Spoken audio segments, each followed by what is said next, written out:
Welcome everybody to our talk today. Okay, today we'll be talking about the winners and losers of real estate. All right, as the previous speakers have mentioned, real estate is a powerful legacy planning tool that you should consider having in your arsenal. Okay, this is something that you can leave for future generations or your loved ones. So today we'll be talking a little bit about what are the factors that contribute to the winners of real estate, okay, people who generate more wealth, and the losers. So some people who maybe pick the wrong timing to enter the market, or they chose the wrong product, and as a result, maybe they lose money from real estate. So we'll be sharing a little bit on that. But first, let me just introduce our speakers today. So myself, I'm a group director at PropNext. My name is Sheadon. Okay, and my partner Andy Lim is also a Senior Associate Marketing Director at PropNext. So the both of us combined, we have a joint experience of more than a decade. All right, so we've worked with a lot of clients, and based on our experience in the past, we have developed something called the PREP method. So this is a 4-step series that we have developed to help our clients realize their property goals by maximizing the potential and at the same time minimizing their risk. Okay, so as you can see, we have a lot of clients that deeply benefited from our PREP method. So we are quite proud of this, and today we'll be sharing with you a small snippet on how we will what we share with our clients to help them achieve all these property goals. All right, so before we get into the topic at hand, okay, I want to share with you guys a little bit on the market outlook. All right, so a lot of people have seen in the news, which I'm sure you've seen as well, unless you've been living under a rock the last two years, okay, that new home sales, okay, project sales has been on the rise. We are talking about prices, we are talking about the demand, okay, units have been moving off the shelf very, very quickly. We'll show you some solid numbers later, okay.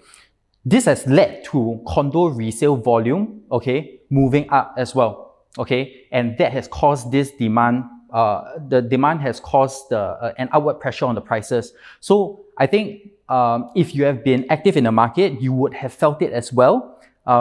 This goes for all segments in the market. We're talking about HDB, condo, obviously, even in the landed market. So if you look in the market now, if you go on maybe Property Guru and you look at some of those resale listings, you will see that the prices now as compared to 2 years ago has been, there's a slight change to it, okay, towards the higher echelon of the pricing. Okay, so why is the market so hot? There are a few reasons. Okay, we first talk about the market demand. So basically, the demand is mostly from the hot money that is in the market right now. Okay, what do I mean by hot money? Hot money, when we're talking about liquidity, okay, why is there so much money that people are still going into the market when the prices are on the rise? Okay, there's pent-up demand. Okay, I think everyone knows someone who is an aspiring condo buyer, okay, an HDB upgrader looking to buy private property. All right. Also, right pricing. I think the developers in the last 2 years have done a very good job in assessing the market, okay, to understand what kind of prices are acceptable in the market right now and what are not. Okay, so once again, if you look at case studies like Pasir Ris 8, where they launch at prices that are so attractive that towards the tail end of the sales, they probably hit up to 2,000 PSF for the Pasir Ris area. So these are indications that the developers are not going crazy on the prices. All right. So interest rates play a huge part as well. The current interest rate market has been on a low. I think in the last 5 years, you can say that it's probably on the lowest now. Okay, this contributes to a lot of buyers looking to leverage on the low interest rates to buy real estate as well. Okay, so the last but not the least reason is because of the long-term positive market outlook. So all of this, I'll go into detail a little bit later. Okay. So the first thing, the hot money that's coming into Singapore. All right. So if you have been following the news, you will know that non-resident deposits, that means foreign money coming into Singapore, jumped up by 44%. So this news article was quite recent. It's from a few months back. Okay. And at the same time, foreign currency deposits have increased by 4 times. Okay. So there's a lot of money flowing into Singapore. Okay. Why is that? All right. Naturally, geographically, we are in a location in Southeast Asia that is quite advantageous. And if you look at the political unrest that's happening in Hong Kong, Singapore is seen more and more as a safe haven for foreigners to park their money. Okay, so one of the assets that they buy when they park their money here will be, of course, real estate. All right. So quantitative easing. For those of you who don't know the concept of quantitative easing, the layman explanation is basically during tough times, the government pumps money into the market to help people with their to help people on a day-to-day life. So basically, more money in the market and they can get by. Okay, so we do see a direct correlation when there is quantitative easing and the price of properties in Singapore. So as you know, when money comes into Singapore, people like to buy real estate because it's seen as a safe asset in Singapore, right? So if you look at this chart, okay, on the left, you will see our quantitative easing from 2010 to 2015 is a total of $4 trillion. Okay, during the same time frame, if you look at the chart on the right, that's our property price index. Okay, during the same time frame, we increased by 62% in terms of prices. So there is a direct correlation, okay, in terms of quantitative easing, money coming into the market, as well as the property prices. Okay, so basically, the quantitative easing that we saw in 2010 to 2015 is $4 trillion. But right now, due to COVID, the quantitative easing during this time is at least 4 times more and with no end in sight. So this is something we call QE unlimited, quantitative easing unlimited. When will it stop? So as more money comes into the market, we expect the prices to maybe run a little. Of course, there are other market factors to sort of control this, namely maybe the cooling measures. So these are things that we take into consideration, which I will explain a bit later as well.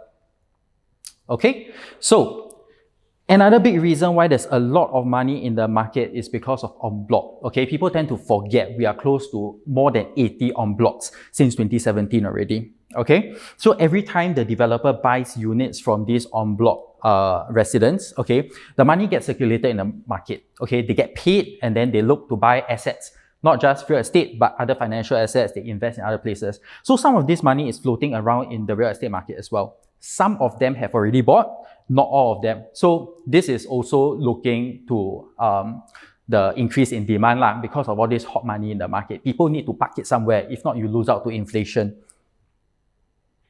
Okay. Now, due to COVID, a lot of people think that, it's tough times and a lot of people are losing money. And that's true for certain population in Singapore. But we are seeing that in general, okay, household incomes have been on the rise. So if we look at this article, which is very recent, it's less than half a year ago, okay, household incomes in Singapore are on the rise as more working couples are getting better earning power. So this earning power translates to, of course, more savings as well as a better management of their TDSR, meaning they are able to take more loan, okay? So, like I said earlier, okay, the HDB upgrader market is still very strong. We are seeing that these HDB upgraders are still yearning for private property, and a lot of them are going into the market at this time to take advantage of, for example, the low interest rates. Okay. So, other than demand, we have to look at the supply. Okay, as you know, real estate in Singapore is very trend-based. We can use past trends to sort of determine what will happen in the future. Okay, so looking at this cycle from 2013 to 2017, we were dealing with a large oversupply. Okay, so very similar to our current time and 2 years ago, okay, where we were dealing with a possible supply glut as well. Okay, possible oversupply. All right. So what does an oversupply mean for the market? So remember, this chart is showing 2013 all the way to 2017. Okay, so if we look at all these prices now, okay, I want you to focus on cycle 3. Okay, at the start of cycle 3, okay, you see that there is an oversupply. okay, leading to the prices on a downward trend. So over the next 15 quarters, okay, we saw a slight decrease in the private property market index. All right. So after this supply cleared, after that more than 100,000 units cleared, okay, what we saw, okay, was the price started to increase again. So if you look at the third circle, okay, the circle that's furthest to your right, you will see what I mean. Okay, once the supply cleared, okay, towards the end of this cycle, the prices started to go on a rise again. We saw the same thing happen in cycle 2. Okay, cycle 2 at the start of it, you see the low, okay, circled in red over there. Okay, there was a huge undersupply situation. Okay, buyers are buying into future pricing. So the government released a lot of GLS land to sort of control the prices. Okay, which led to the start of cycle 3. Okay, that is when the cycle started to taper off. Okay, and then the government's measures for increasing the supply sort of help the prices stabilize and it slight drop over the next few quarters. Okay, so the last thing that I want to share here, okay, is that everyone is aware that there's cooling measures. Okay, if you see the red box that I circled for you, okay, that is the period where the cooling measures came up. Okay, so traditionally when we see cooling measures happen, right, the market will react instantaneously. So what do we mean by that? There's a shock factor. So every time there's a cooling measures, the next few months or the next few quarters will be a waiting out period for people to see how the market responds. But after that, usually the prices will start to go up again. So in the red box, we saw there's a slight increase. Okay, that is right after the cooling measures that we saw.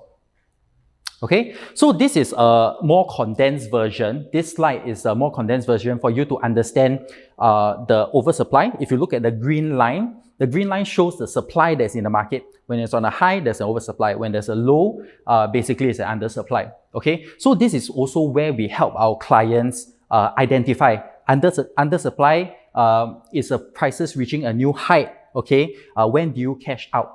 Okay, so when do you sort of time the market? So all of this is taken into consideration for our clients as well.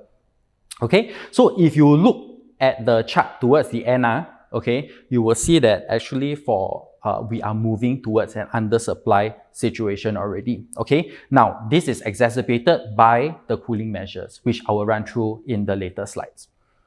Okay, so this is just food for thought for you to think about. Okay, 2013 to 2017. Okay, over these 5 years, it took 5 years to clear 100,000 units in the market.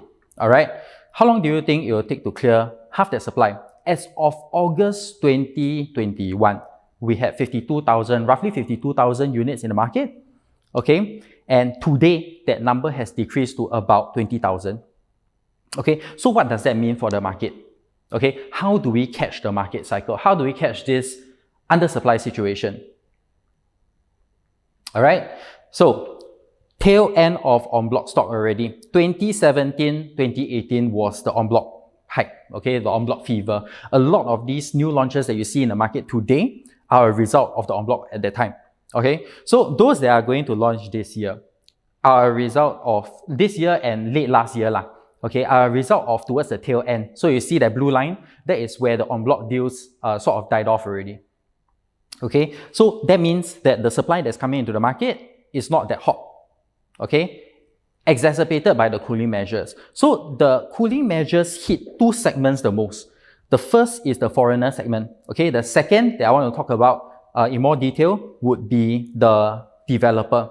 Developers ABSD increased from 25% to 35%. That is a drastic increase. So that causes developers to be a little bit more cautious in terms of buying land, okay, with fear of them not being able to sell and then they lose all this ABSD, right? Which is just money that can be spent elsewhere. So essentially, this exacerbates the undersupply situation that we're going to see moving forward. Okay, but like I said, all these results of the cooling measures remain to be seen. Over the next few months, we will be monitoring the market very closely and we will see what happens from here on out. All right. So the other part that, the other segment that was affected most like I said just now, was the foreigners. Now, for COVID-19, when the pandemic struck, okay, travel was ceased, all right? So all these foreign buyers were not able to come into Singapore to buy property, all right? So this was a huge problem for the property market, but our demand was still very strong in the local market, so that's why the prices have been on the rise still, right? But if we look at the VTL starting to open up, okay, countries are opening up their borders to Singapore. More foreign buyers will come in, okay, and they will push the prices up. So these cooling measures actually, I feel, was timed very correctly by the Singapore government, and to an extent that puts the foreign demand on a close watch, but at the same time, not too much that it drives them completely away. Okay, like I said, for foreign buyers, if they're going to buy property that is outside of their home country, what other options do they have? Okay, Singapore, in terms of Southeast Asia, is a very strong, it's a very safe haven. It's a stronghold, essentially. And if you look at what's happening in Hong Kong, suddenly their real estate market is not as hot, it's not as desirable. So Singapore is still very strong, and 30% ABSD is seen in other countries as well. So we are not, the market movers in that sense.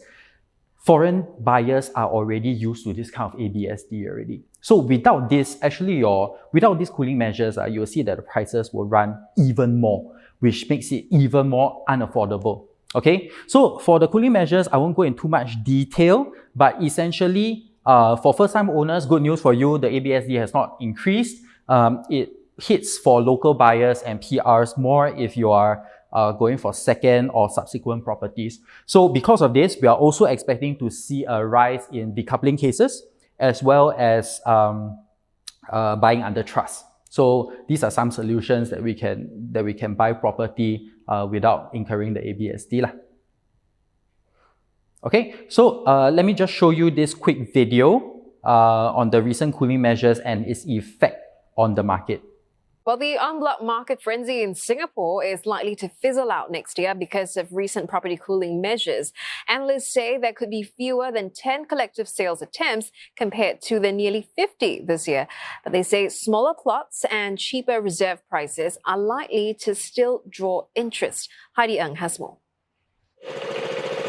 Watten Estate tried 3 times to go en bloc before it found a willing buyer this year. It's one of the luckier developments to seal the deal before the new cooling measures kicked in. Analysts expect these to cool the collective sales market for about a year. This as developers become more cautious about buying new land and risk not being able to sell new units in time and incur additional buyer stamp duties. Their land inventory is actually dwindling. So they may recalibrate their decisions. So for the developers, they have to decide whether should they feel that this is a good time to venture overseas or to persevere in the Singapore market. Analysts say sites with smaller price tags of below $500 million are likely to stay attractive. These should also ideally yield less than 200 units. At the same time, sellers are also unlikely to budge on asking prices should their bids fall through. Okay, so for the next segment of the talk, I will invite my partner, Andy. So he will give you more on our prep method and how we do unit selection to determine the winners as well as the losers of the real estate market. Thank you, Sheadon. So I think in any real estate purchase, there is always winner and loser. From a bigger point of view, we always talk about, which project makes you the most money, which project makes you the least money. Or rather, for that matter, you lose money, unfortunately. But did you know that even within a project, there could be winners and losers? Let's take a look at the first case study, Cascadia. You can see that in this particular slide, we have shown you profitable transaction. There are people who make as high as up to coming to 500,000. But unfortunately, in the next slide, there are unprofitable transactions in Cascadia who has lost as much as a few 100,000. What is the difference between these two? Why are they buying the same project at the same size, but one is making good money and one is actually unfortunately losing money? How do we prevent that from happening to you? Let's look at a second case study, High Oak. High Oak again is the same. You will see people with proper purchase of like almost coming to $500,000 profit, And yet, unfortunately, people who are making losses of a few 100,000 as well. Nobody, I'm sure, wants to be the loser. Everybody wants to be the winner. But how do we determine who becomes the loser and who becomes the winner? So let's talk about project basis. What are some of the things you consider? Number one thing, current market sweet spot. You might have heard of people buying CCR, you might have heard of people buying RCR, or you might have people buying OCR for a reason. Why? Because the market changes. Sentiment varies. People buy different product at different point in the market. How do you know when is the right time to buy the right product? That is very, very important and something that we are trying to educate our customer on. Location. As far as I remember, since I became an agent over 10 years ago, everybody tells me the same thing. Location, location, location. I'm sure all your agents tell you exactly the same thing. But you know what? Location is easy to say, but how does it apply? People look at URA master plan. We talk about Graydon Southern Waterfront. We talk about the Rochelle Ophir upgrade. We talk about North-South Corridor, for instance. The whole of Singapore is being developed at a point in time. But does it mean that the whole of Singapore is worth buying for you? Let's look at, for instance, Jurong. The train to Malaysia did not materialize after multiple discussion. Did the property get affected? It did. So looking at master plan, looking at what is government plan for the future, we have to study in detail to determine what will work and what will not work. It's not just a matter of saying that because the government announced that there's a plan, the project is slated to increase drastically. That does not work that way, unfortunately. So again, new launch versus resale, a age-old topic that we have been hearing about for the longest time. Should you be buying a new launch or should you be buying a resale for immediate rental yield? Freehold versus leasehold. Again, is it good that I buy freehold for long-term gain? Is it good that I buy leasehold for short-term gain? What is the price difference between the two? How should we determine what to buy? And last but not least, choosing the right unit. As I mentioned earlier, even within a single project, you do see people who make profit, you do see people who make huge losses. Does the right unit matter? I will give you one example right now. This is a Lakeview.